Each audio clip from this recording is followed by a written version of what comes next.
Magandang hapon po sa lahat, Luzon, Visayas, Mindanao. Kung sa kayong dako ng mundo po tayo nagbabalik dito sa ating YouTube channel.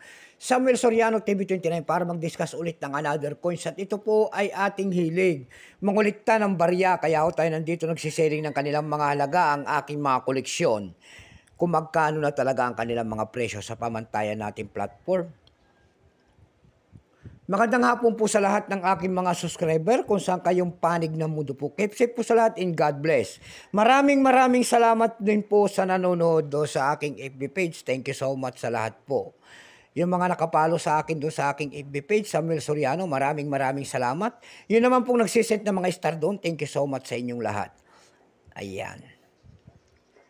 Babatiin lang natin ang ating special shoutout ng ating pinsan na dyan po si Veronica Tulin po. Ayan. Masantos ng araw mo si kayo namin. At dyan sa aking mother po, sa Dumpay Basista, Pangasinan po, Daragin po. Ayan, ang aking mother dyan. Ayan, si Milagros Soriano po. Ayan. At ang mga Soriano family dyan po sa Daragin. Binabati ko po ang mga Daragin po. Masantos ng araw mo si kayo namin. Babatihin ko rin din po ang aking mga uncle dyan po sa Samonte, Quezon, Isabela. Mga Ilocano po, ayan. Lahat po ng Pinto family dyan po sa Samonte, Quezon, Isabela po, ayan. Masantos na ngaramot si kayo namin, naimbag nga malamyo amin, ayan, sa Ilocano po. Ayan ang aking uncle dyan, si Uncle Bernie po, ayan. Bernie Binuya Pinto, ayan. At saka si Bernard Pinto po, ayan. Ang aking pinsan na napakatikas dyan, ayan. Yun naman po hindi pa po nakapag-subscribe dito sa aking YouTube channel. Anyayaan ko sana kayo at malaking tulong na po o bagay ang inyong gagawin. Tulad ng pagpindot ng ating subscribe button, like and share para ma-update ko kayo sa mga latest ko pang gagawin mga video po. Mayroon na naman tayong pag-uusapang barya. At ito po ay sikat na sikat noon ang mga barya po ng 50 centimos na agila. Ayan.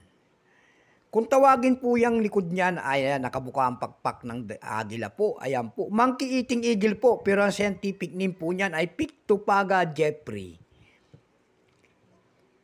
Bago tayo magsimula sa ating talakayan, kilalanin mo muna natin year 1993. Para malaman natin ang kanyang presyo. Issue po, Philippines po. Period Republic 1946 up to date po. Type nito standard circulation coins years. 1991 hanggang 1994. Ayan, 4 na taon lamang ito. Value nito 50 centimos po. Ayan. Ito po ay small type. May malaki po kasi ito. Ayan. Small type po ito. Currency piso 1967 up to date po. Composition niya ay brass. May bigat lamang itong 3 grams. May habang 18 mm. May kapal po naman itong 1.5 mm. Hugis po. Bilog orientation niya. Middle alignment. Itinigil naman ang paggamit sa barya na ito noong Pilipinas noong January 2, 1998. Number in dash 4166, reference number KM-242-3.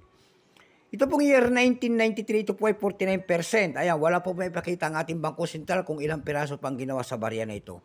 May price na po ito doon sa ating numista.com kung tawagin ng ating mga kolektor. Yung kanya extra pa yung 26 pesos na.